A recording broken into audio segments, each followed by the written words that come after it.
আমি শ্রী ঘনশ্যাম মণ্ডল আপনাদের সামনে কুমড়া চাষের পদ্ধতি কুমড়া চাষের পদ্ধতির কথা আপনাদের সামনে তুলে ধরছি। আপনারা শুনুন। এই চাষটি সম্পূর্ণ উঁচু জায়গা, ধসা উঁচু জায়গা।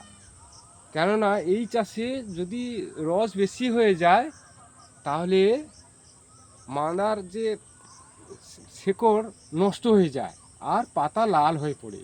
সেই জন্য কুমড়ো চাষটি করতে হলে 3 ইঞ্চি গভীর করতে হবে।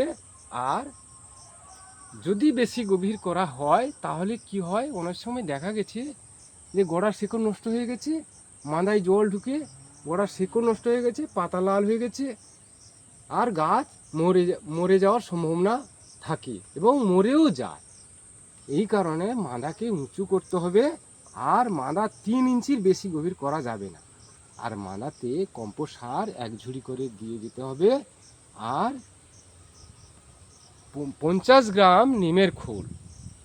আমি নিমের খোলের কথা বলছি, কিন্তু নিমের খোলে এক ধরনের তেঁতুল বীজ পাওয়া যাচ্ছে, সেটা টক, মানে নিমের খোলটা তিতা হয়, কিন্তু সেখানে দেখা গেছে যে খোলটা টক ধরছে।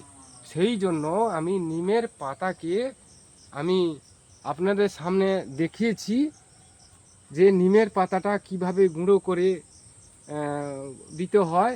এবং এই নিমের পাতা দিলে সম্পূর্ণ অর্গানিক, মানে এই যে পাতাটা যে কাজ করবে সেটা সম্পূর্ণ গাছের তিতা কাজ করবে। সেই জন্য আপনারা নিমের পাতাটাকে এইখানে 50 গ্রাম করে দিয়ে কম্পোস্ট সার মাটিতে সমস্ত কম্পোস্ট এবং নিমের পাতাকে একত্রে করে মাটিতে মিশিয়ে নিতে হবে এবং তারপরে বীজ বপন করতে হবে।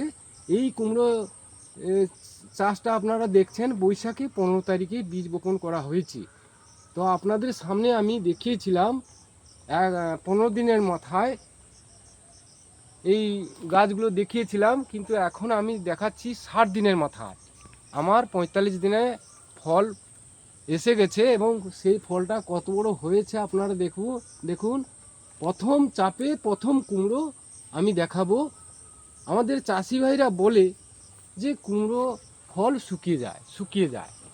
হ্যাঁ, কেন শুকিয়ে যাবে? এই ফলটি পটাশের অভাব হয়ে যায়। অনেক সময় পটাশে যদি অভাব হয়ে যায় তাহলে এই ফল শুকনো হয়ে যাবে, এবং যদি বোরনে অভাব হয়ে যায় তার জন্যও শুকনো হয়ে যাবে। আর এই চাষে মাজরা এবং শোষক আর সাদামাছি এইসব পোকাগুলিকে এড়াতে হলে আপনাদের প্রত্যেক সপ্তাহে গরুর পেশাবকে হাফ জল মিশিয়ে 10,000 ppm নিম, তার সঙ্গে 10 লিটার জলে 10 ml করে দিয়ে স্প্রে করতে হবে। তাতে কি হবে না, গাছের যে পাতা তিতা থাকবে, এইসব পোকাগুলি সাহস পাবে না আসতে, এগুলি আসতে আর সাহস পাবে না। সেই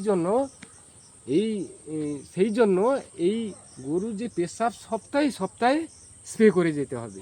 আর নিমের লিকুইডটা 10 ml করে দিয়ে 10 লিটার জলে স্প্রে করতে হবে।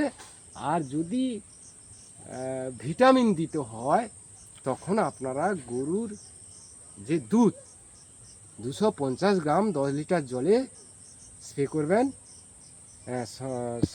সন্ধে বিকাল 4টায় এটা স্প্রে করবেন। তাতে গাছে উপকার হবে এবং ভিটামিনের আর কোনো অসুবিধা হবে না।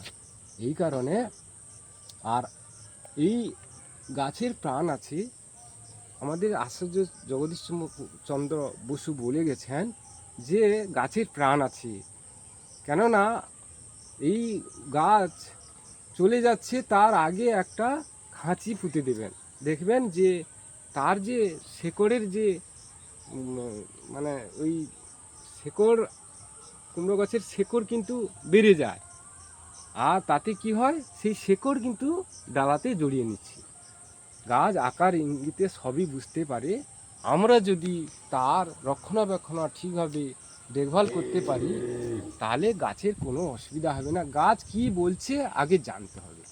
যে গাছ সার চাইছে না জল চাইছে, না কি চাইছে, সেটা আমাদের আগে চিন্তা ভাবনা করে দেখতে হবে গাছ কি চাইছে। গাছের নাইট্রোজেন যদি বেড়ে যায় তাহলে কি হবে না, গাছ সোজা ছুটবে, কিন্তু তার যে শাখা পোশাখা সেটা কিন্তু বেরোবে না। তখন জানবে যে গাছের নাইট্রোজেন বেড়ে গেছে। সেই কারণে নাইট্রোজেন যাতে না বাড়ে, কুমড়ো গাছে বিশেষ করে যাতে নাইট্রোজেন না বাড়ে সেই ব্যবস্থা আপনারা করবেন। নাইট্রোজেন বাড়লে তার এরকম শাখা পোশাখা হবে না, শুধু গাছ ছুটে যাবে। সেই কারণে আপনারা নির্ধারিতভাবে নাইট্রোজেনকে আপনারা ব্যবহার করবেন, বা এই কম্পোস্টে নির্ধারিত নাইট্রোজেন আছে। আমি যে কম্পোস্টটা কথা আমি তৈরি করে দেখাচ্ছি এবং এখানে দেওয়াও হয়েছে, এখানে নির্ধারিত নাইট্রোজেন আছে আর পটাশও আছে। তবে পটাশ কত পরিমাণে আছে গাছ আপনারা দেখবেন, দেখে পটাশ ব্যবহার করবেন কতটা পরিমাণে দিতে হবে। তবে আমি জানি যে 25 গ্রাম প্রথম আর 50 গ্রাম মানে দ্বিতীয় লাগবে। আর আপনারা দেখবেন যে না একে 25 গ্রাম দিলে অসুবিধা হচ্ছে, কম দেবেন। গাছ দেখে আপনারা পটাশ ব্যবহার করবেন। এই বলে সবাইকে নমস্কার জানিয়ে আমি আগামী পর্বে ঝিঙে চাষের পদ্ধতি এই ভিডিওটি আপনাদের সামনে তুলে ধরব, এবং বেগুন চাষের তারপরে ভিডিও করব, তারপরে কচু চাষ আছে।